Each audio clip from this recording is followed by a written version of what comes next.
ఖచ్చితంగా మా రోజులు కూడా వస్తాయి. ఇల్లల్కగానే పండగ కాదు, ముందరుంది ముసళ్ళ పండగ. మళ్ళీ మా రోజులు వచ్చినప్పుడు, మా పండగ వచ్చినప్పుడు నీ తోలు తీసి తప్పెడకేసి ఆ తప్పెడను కూడా ఒక మంట పెట్టి దాన్ని బాగా కాంచి దడిగంచగన కానీ మేము ఆ తప్పెడను వాంచే రోజులు కూడా దగ్గరలోనే ఉన్నాయి. దాన్ని మీరు గుర్తుపెట్టుకోవాలని ఈ సందర్భంగా తెలియజేస్తున్నాను. గౌరవ మాజీ ముఖ్యమంత్రి వర్యులు జగన్మోహన్ రెడ్డి గారు ఆకాశంలో హెలికాప్టర్లో వస్తా అంటే హెలికాప్టర్ను ఎగరనివ్వరు, దిగనివ్వరు. రోడ్డు ఎంట వస్తా అంటే ఆంక్షలు. ఇంట్లో ఉంటే ప్యాలెస్లో ఉన్నాడంటారు, బయటకు వస్తే బందోబస్తు ఇవ్వలేని స్థితి ఈ ప్రభుత్వాన్ని. మనం బాగా గమనిస్తే గౌరవ జగన్మోహన్ రెడ్డి గారు గుంటూరు మిర్చియాడికి పోయినప్పుడు ఏ రకమైన ఘటన చోటు చేసుకుందో మనం గుర్తు తెచ్చుకోవాలి. అదేవిధంగా ఇంకా చాలా ఆయన విజిట్లలో ఏ విజిట్కి కూడా సక్రమమైన బందోబస్తును ఈ ప్రభుత్వం అరేంజ్ చేయలేకపోయింది. గుంటూరు మిర్చియాడ్ తర్వాత రాప్తాడు నియోజకవర్గంలో పాపిరెడ్డిపల్లె అనే గ్రామానికి వస్తే అక్కడ ఆయన వచ్చినప్పుడు హెలికాప్టర్కు సరైన బందోబస్తు ఇవ్వక హెలికాప్టర్ రెక్కలు ఇరిగిపోతే దానిపైన కూడా మా కార్యకర్తలపైన, మా లీడర్లపైన కేసులు కట్టడం జరిగింది. అదేవిధంగా హెలికాప్టర్ పైలట్ పైన, కో పైలట్ల పైన కూడా కేసులు కట్టి వారిని విచారణకు పిలిచి మాకు హెలికాప్టర్ను కూడా ఇవ్వకుండా భయభ్రాంతులకు గురి చేయడం జరిగింది. ఇది ప్రభుత్వ కుట్రలో భాగమే అని నేను భావిస్తున్నాను. అదే కాకుండా రెంటపాల పల్నాడు సింగయ్య అనే వ్యక్తి మరణానికి ఈ ప్రభుత్వం కారణమైంది. ఎందుకంటే లక్షలాది మంది, వేలాది మంది ఆయన బయటకు వస్తే కలుస్తారనేది ఈ ప్రభుత్వానికి తెలుసు.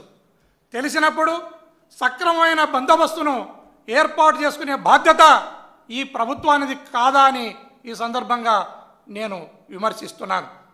రోప్ పార్టీ సక్రమంగా ఉద్యోగం చేసి ఉంటే ఆ సింగయ్య అనే హత్య, ఆ మరణం అనేది జరిగేది కాదు అని ఈ సందర్భంగా తెలియజేస్తున్నాను.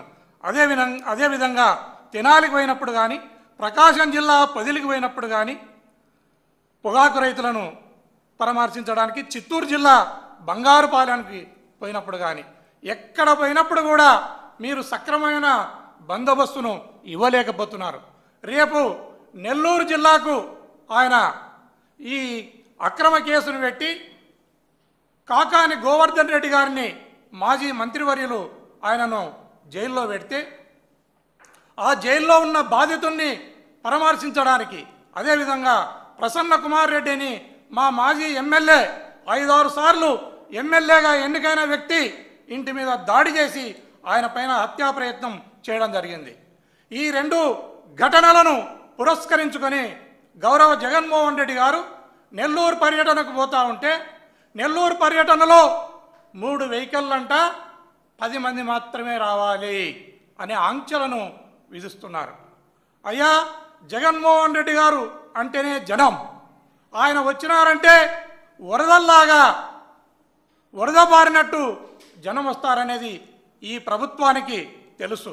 దానికి తగిన బందోబస్తును ఏర్పాటు చేసుకోవాల్సిన బాధ్యత ఈ ప్రభుత్వానిది కాదా అని ఈ సందర్భంగా అడుగుతున్నాను. ఇంకా కొంతమంది పోలీస్ ఆఫీసర్లు అనేక రకాల రిస్ట్రిక్షన్స్ను ఆయన సభలకు, ఆయన బయటకు పోయినప్పుడు ఆయనను చూడడానికి రాకుండా నిలువరించాలి అని కొంతమంది పోలీస్ ఆఫీసర్లను ఈ ప్రభుత్వం ఉసిగొల్పుతా ఉంది, పురిగొల్పుతా ఉంది. కొంతమంది పోలీస్ ఆఫీసర్లు నేరుగా జగన్మోహన్ రెడ్డి గారిని ఎవరైతే చూడడానికి, ఆయన కార్యక్రమానికి ఎవరైతే హాజరవుతారో వారిపైన రౌడీ సీట్లను ఓపెన్ చేస్తామని ఒక కొత్త సాంప్రదాయానికి పోలీస్ వ్యవస్థ తెరదీస్తూ ఉంది. ఇది ఎంతవరకు న్యాయమని ప్రజాస్వామ్యవాదులంతా కూడా ఆలోచించాలి. ఒక రౌడీ సీటు ఓపెన్ చేయాలన్నప్పుడు ఆ పోలీస్ ఆఫీసర్లకు నా విన్నపం, ఏపీపీఎంను ఒకసారి ఆంధ్రప్రదేశ్ పోలీస్ మాన్యువల్ స్టాండింగ్ ఆర్డర్ని చూడండి. ఎవరిపైన రౌడీ సీట్లను ఓపెన్ చేస్తారో స్పష్టంగా దాంట్లో రాయబడి ఉంది. దొంగతనాలు చేసిన వాళ్ళ మీదనో, దోపిడీ చేసిన వాళ్ళ మీదనో, మర్డర్లు చేసిన వారిపైననో, మానభంగాలు చేసిన వారిపైననో, ఫ్యాక్షనిస్టుల పైననో, అసాంఘిక శక్తులపైననో రౌడీ సీట్లను ఓపెన్ చేస్తారు. ఇది మనందరికీ తెలిసిన విషయమే. కానీ ఒక కొత్త సాంప్రదాయానికి ఈ ప్రభుత్వం ఆధ్వర్యంలో పోలీస్ వ్యవస్థ తెరదీస్తూ ఉంది. అదేమంటే జగన్మోహన్ రెడ్డి గారిని చూడడానికి వచ్చిన వారిపైన కానీ లేదా దానికి ఫెసిలిటేట్ చేసే వారిపైన కానీ మేము రౌడీ సీట్లను ఓపెన్ చేస్తామని భయభ్రాంతులను చేస్తున్నారు. నోటీసులను ఇస్తున్నారు. ఆయనను చూడడానికి పోయేవారిని కట్టడి చేసే క్రమంలో బ్యారికేడ్లను కడుతున్నారు, తుపాకులతో బెదిరిస్తున్నారు, కేసులు కడతామంటున్నారు.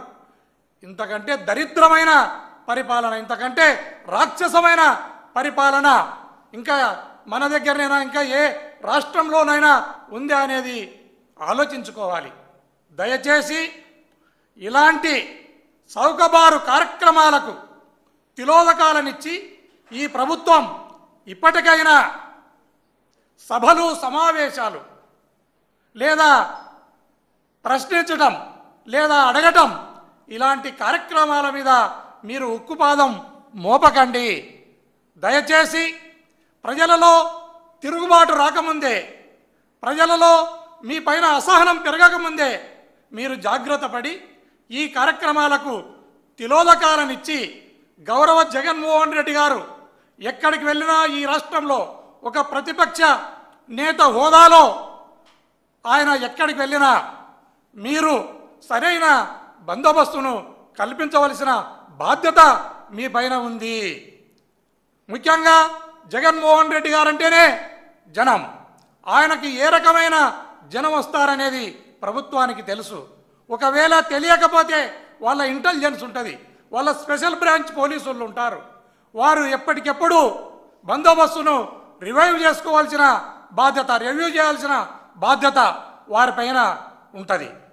వాళ్ళు ఎప్పటికప్పుడు జనం ఏ రకంగా వస్తారు, ఏ రకంగా వరదల్లాగా జనం వస్తారు, ఆ జనానికి తగినట్ల ఏ రకంగా బందోబస్తును ఇవ్వాలి అన్న జ్ఞానము, ముందస్తు జాగ్రత్త ఈ ప్రభుత్వం తీసుకోవాల్సిన బాధ్యత ఉంది. కాబట్టి దయచేసి ప్రభుత్వానికి, ప్రభుత్వం తరపున పనిచేస్తున్న పోలీస్ వ్యవస్థకు నా విన్నపం, జగన్మోహన్ రెడ్డి గారు ఎక్కడికి వెళ్ళినా ఆయన ఒక మాజీ ముఖ్యమంత్రి, ఇప్పుడు ప్రతిపక్ష నేత, అదే కాకుండా జనంలో విపరీతమైన క్రేజ్ ఉన్న వ్యక్తి. ఆయన అంటేనే జనం విపరీతంగా వస్తారు.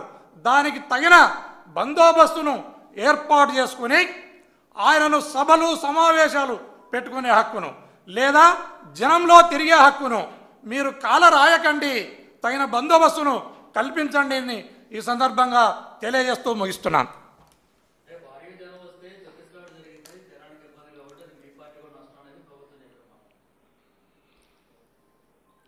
మంచి మాట. ఇప్పుడు మనము భారీగా వర్షాలు వచ్చి విపరీతంగా వరదలు వచ్చి డ్యాములు తెగిపోయే రకంగా, కట్టలు కొట్టుకుని పోయే విధంగా వర్షం వస్తుంది అని అంచనా ఉన్నప్పుడు మనం తీసుకోవాల్సిన ప్రభుత్వం ప్రజల ప్రాణాలకు నష్టం జరగకుండా ప్రభుత్వం తీసుకోవాల్సిన చర్యలు ఏ ఉంటాయో అలాంటి చర్యలనే జగన్మోహన్ రెడ్డి గారి విషయంలో కూడా జాగ్రత్త తీసుకోవాలి. ఆయన అంటేనే జనం వస్తారనేది ఈ ప్రభుత్వానికి తెలుసు. ఆ తెలిసినప్పుడు ఖచ్చితంగా మీరు తగిన బందోబస్తును ఏర్పాటు చేసుకోవాల్సిన బాధ్యత ఈ ప్రభుత్వానిదా కాదా అని ఈ సందర్భంగా తెలియజేస్తున్నాను.